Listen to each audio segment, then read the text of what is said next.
What's up, boys? It's your boy Jesse, rocking the boys' shirt. It's Husker home football or Husker football game, not a home game. They're playing in Illinois tonight, Friday night. We are working away on the Supra here. Just got done with a pre-rinse and all-purpose Kokemi clean of the wheel well on the back of the car, and I just wanted to show you the results of that, and ultimately kind of see if it's the results we were looking for.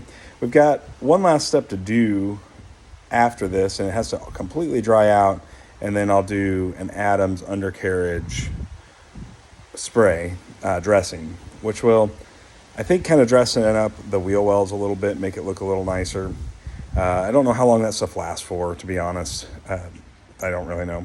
But I wanted to do this before I got the suspension back in the car. Suspension is ready to go. It's ready to be put back in.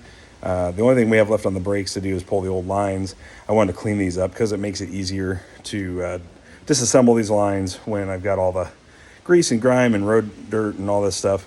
The backs were particularly dirty because this car's probably made 150, 200 passes down a drag strip, so lots of burnouts and stuff like that. So there was just kind of rubber lining the inner wells everywhere. I think we got most of it off. There's some stuff I think that permanently bonded in that process, where some of the plastic has got permanently caked on rubber. I don't think I'm going to be able to get it off.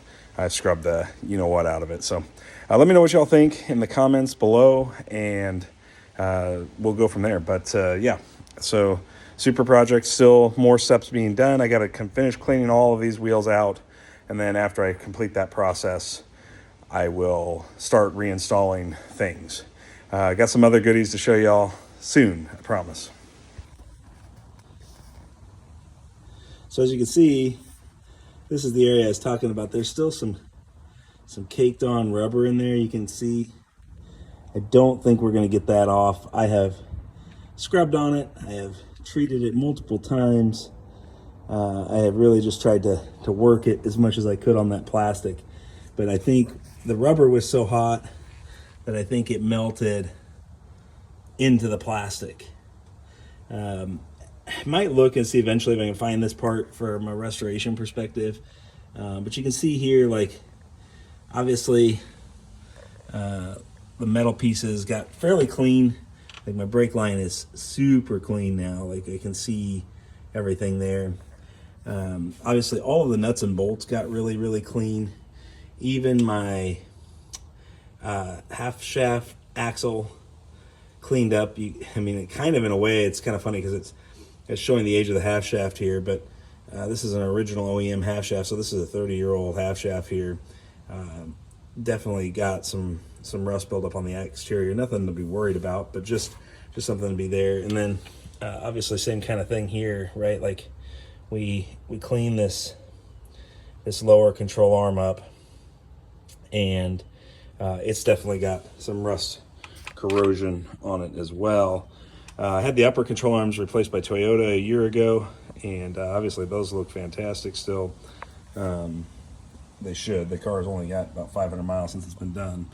Most of this other stuff looks like it was coated at some point. So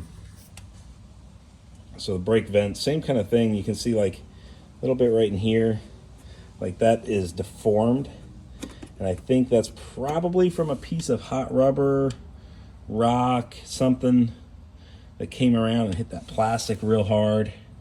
But the inner lining, the inner fender lining from Toyota, is in really good shape, and I think I'm pretty happy with the overall results. The this darker here, that's clean. This is stuff that I just couldn't get to come off, no matter how much I kind of scrubbed on it and retreated it. I could probably make another pass with the APC, the all-purpose cleaner, and potentially get that off, but you're never going to see that, so why bother? Got most of it in here. You can see I kind of couldn't get into that upper ball joint area with my brush, but obviously, like, look at how clean that boot got. I'm pretty happy overall. Even the sway bar, you know, looks shiny again. So, yeah. If you're wondering about the process, I'll explain that here in just a second. Okay, so from a process perspective, I've got these spray pumpers, the Industry Ergo 1000 spray pumps. I follow a bunch of detailers on Instagram and YouTube, and they all recommend those pumps, and these worked extremely well. You can control the flow out of them so they can spray wide or they can spray narrow, kind of whatever you want. And so that one had my Coke Chemi in it.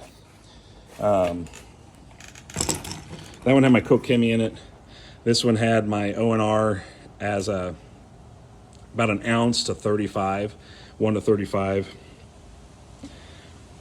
It's a really good pre-treat. I highly recommend this.